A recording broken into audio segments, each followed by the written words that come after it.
बिस्मिल्लाहिर्रहमानिर्रहीम। आज का जो हमारा टॉपिक है वो है ऑर्डर्स ऑफ केमिकल रिएक्शन। तो सबसे पहले यही जान लेते हैं कि ऑर्डर कैसे कहा जाता है। तो ऑर्डर जब कभी कोई केमिकल रिएक्शन होता है तो इस केमिकल रिएक्शन में कितने नंबर ऑफ मॉलिक्यूल्स इन्वॉल्व होते हैं,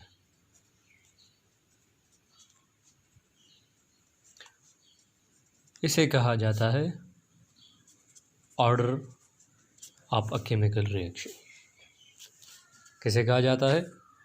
the number of molecules involve in a chemical reaction, उसे कहा जाता है ऑर्डर। तो ऑर्डर के फिर मुख्तलिफ़ किस्म के अक़साम हैं, मुख्तलिफ़ टाइप्स है। कुछ प्रॉपर्टीज़ है इस ऑर्डर के, वो ये है कि ये कभी भी फ्रैक्शनल भी हो सकती है और ज़ीरो के भी बराबर हो जाते हैं कभी कभी। और इसकी मैक्सिमम जो वैल्यू है, मतलब मैक्सिमम नंबर ऑफ रिएक्टेंट्स जो किसी भी रिएक्शन में इन्वॉल्व होते हैं, तो वो 3 से बढ़कर नहीं हो सकते।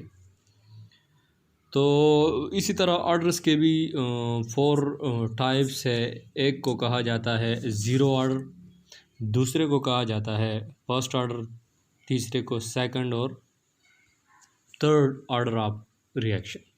तो zero order of chemical reaction किसे कहा जाता है? इस टाइप के जितने भी सारे हैं उसे सिंपली हम यूँ कह सकते हैं कि इसमें जो रेट है केमिकल रिएक्शन का, तो वो इंडिपेंडेंट ऑफ कंसंट्रेशन है। मतलब वो कंसंट्रेशन पे डिपेंड नहीं करती। किस तरह अब नहीं करती? लाइक अगर हम एक रिएक्शन ले लेते हैं, लेट्स सपोज अमोनिया, तो यही reaction independent of concentration of reactant है। जब ये टंगस्टन के साथ रिएक्शन जो कैटालिस्ट है वो यूज़ हो जाते हैं यहाँ पर और बनाते हैं N2+3H2, तो ये इंडिपेंडेंट ऑफ अगर ये कंसंट्रेशन हम बढ़ा भी लेते तो रिएक्शन फर्दर इंक्रीज़ नहीं होती, अगर हम कम करें भी तो रिएक्शन पे डिपेंड नहीं करती क्योंकि इंडिपेंडेंट है। इसी तरह और भी बहुत सारे हैं, लाइक हाइड्रोजन और आयोडाइड का जो एक कंपाउंड है, तो ये बना लेते हैं H2+I2 in the presence of gold surface. तो इसी तरह मुख्तलिफ़ सारे रिएक्शंस है जो ज़ीरो ऑर्डर काइनेटिक्स को फॉलो कर लेते हैं। लेट्स सपोज हमारे साथ एक सब्सटेंस है like a. Late consider a substance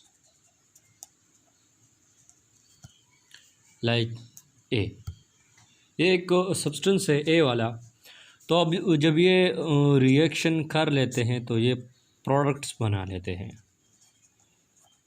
अब concentration, let suppose reaction start ही नहीं हुई तो इसकी कंसंट्रेशन है ए और प्रोडक्ट है ज़ीरो, कुछ भी नहीं हुई। यहाँ पर टाइम ज़ीरो है। लेट सपोज अगर टाइम ज़ीरो से टी हो गया तो फिर क्या, यहाँ पर थोड़े से प्रोडक्ट बन जाते हैं। तो हम यूँ ज़ाहिर कर लेते हैं कि ये जो प्रोडक्ट बने हैं इनसे माइनस करके ये बन जाते हैं। अब अगर हम रेट लॉ को अप्लाई करते हैं तो वो कुछ यूँ है कि चेंज ऑफ सब्सटेंस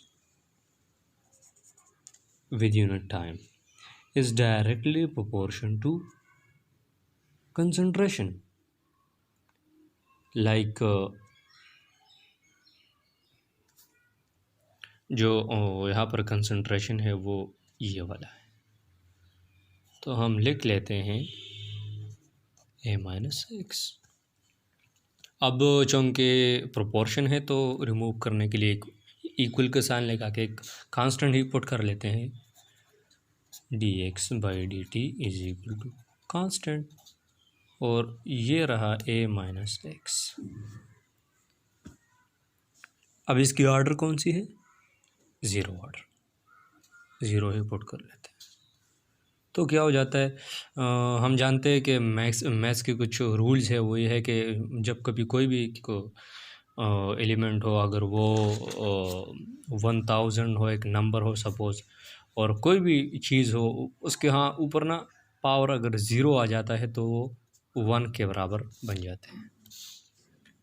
तो dx/dt is equal to k into 1। अब ये हो गया। इसके बाद क्या क्या करेंगे, तो इसके बाद अब यहाँ पर ना ये रिएक्शन लिख लेते हैं कि dx/dt is equal to k।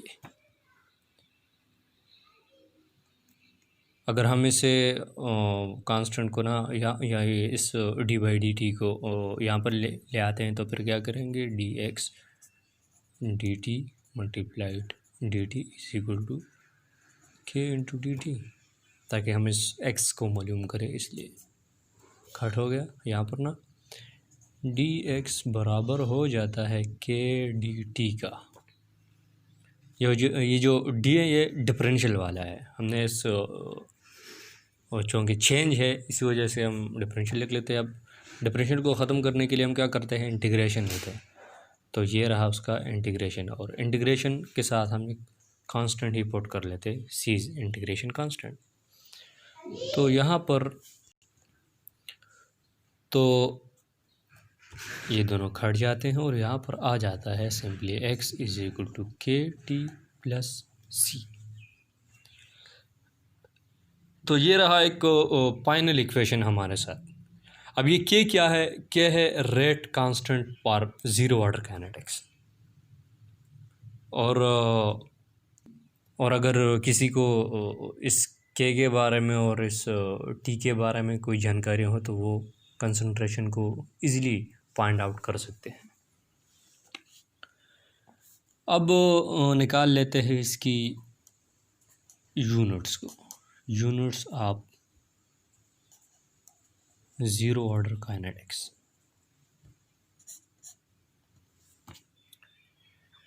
तो यूनिट क्या होगी इसकी, चूँकि हमारे साथ फाइनल इक्वेशन ये आ गया है कि लाइक दिस, c कांस्टेंट है तो हम ज़ीरो ही पुट कर लेते हैं। कौन सा कांस्टेंट, इंटीग्रेशन वाला, इस वजह से हम यहाँ पे ज़ीरो पुट कर लेते हैं।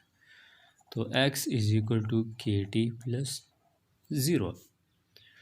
अब k की यूनिट को मालूम करना है तो डिवाइडेड बाय t,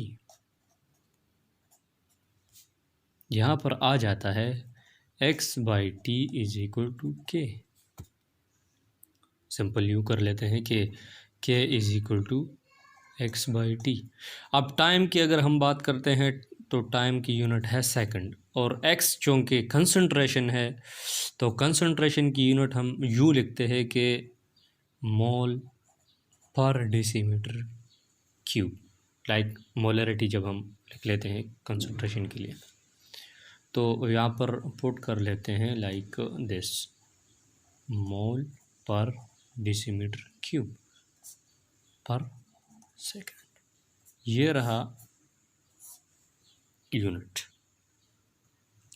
तो अब इसकी कुछ एग्जांपल्स है, एक दो वही लिख लेते हैं एग्जांपल्स।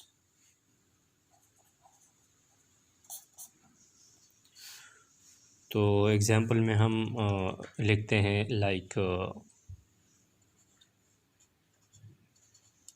यही वाला, इसी तरह यही वाला। अगर हम फोटो केमिकल रिएक्शन को अगर हम देख लेते हैं तो वहाँ पर ओजोन के साथ रिएक्शन करते हैं ये वाले रेडिकल।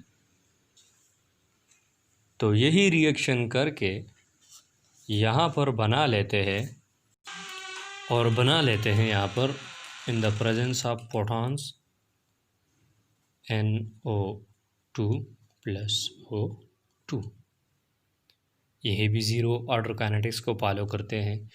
ये वाली रिएक्शन जो गोल्ड के सरफेस पे होती है तो यही भी ज़ीरो ऑर्डर काइनेटिक्स को फॉलो करती है। और सिमिलरली टंगस्टन की मौजूदगी में हम यूँ लिख लेते हैं N2 प्लस 3H2। इसी तरह और भी बहुत सारे एग्जांपल है, लाइक जितने भी सारे एंजाइम हैं वो ज़ीरो ऑर्डर काइनेटिक्स को फॉलो कर लेते हैं। तो ये रहा आज का हमारा वीडियो कि ज़ीरो ऑर्डर काइनेटिक्स क्या होता है, वो जिसमें ना rate of reaction independent of concentration होते हैं रिएक्टेंट सब्सटेंस के। और इसी तरह हमने एक एग्जांपल ली कि सपोज़ एक सब्सटेंस है हमारे साथ ए, वही रिएक्शन करके प्रोडक्ट बना लेते हैं और हम कुछ रेट लॉ को अप्लाई करके ये वाला प्रोसेस कर लेते हैं। और इसी तरह फिर उसकी इंटीग्रेशन ही कर लेते हैं, चूँकि डिफरेंशियल है वहाँ पे उसे ख़त्म करने के लिए। तो हमारे पास आ जाती है यहाँ पर एक स्ट्रेट लाइन इक्वेशन, जो ये है y = mx+c। यहाँ पर अगर हम y की बात कर लेते हैं तो ग्राफ बनाने के लिए इसे हम स्ट्रेट लाइन इक्वेशन में पुट कर लेते हैं। ये x हो गया यहाँ पर, और चूँकि m एक कांस्टेंट है, इसी तरह x की बात करते हैं तो यहाँ पर वो t के बराबर है और कांस्टेंट ही कांस्टेंट आ जाता है। और अगर हम यहाँ पर एक ग्राफ बना लेते हैं तो इसकी ग्राफ कुछ u होगी कि अगर यहाँ पर c की हमारे पास वैल्यू आ जाती है इनिशियल स्टेज में तो c 0 होता है, क्योंकि रिएक्शन भी प्रोसीड नहीं हो रहा है। इसी तरह k की वैल्यू भी 0 आ जाती है, टाइम भी 0 आ जाता है। तो अगर हम ग्राफ मालूम करते हैं तो इसके लिए हम यही बना लेते हैं कि x को जो वहाँ पर t है वो यहाँ पर लिख लेते हैं x एक्सिस पर, और इंटरसेप्ट जो हमारे साथ है ये c को कहा जाता है y इंटरसेप्ट। ये अगर रिएक्शन यहाँ से स्टार्ट होगी ज़ीरो ऑर्डर से तो यहाँ से स्टार्ट होगी, फिर अगर कुछ इंटरसेप्ट वहाँ पर दी गई है तो फिर वो यहाँ से स्टार्ट होगी, और जो x की वैल्यू है यहाँ पर y एक्सिस में दी जाती है। और यहाँ पर एक स्लोप यानी एक डिफरेंस बन जाता है, उसे कहा जाता है जो हमारे साथ कांस्टेंट है कि। तो आपसे गुजारिश है यही कि हमारे इस चैनल को सब्सक्राइब कीजिएगा और शेयर भी कीजिएगा। जो कोई भी कुछ पूछना चाहते हैं तो पूछ सकते हैं।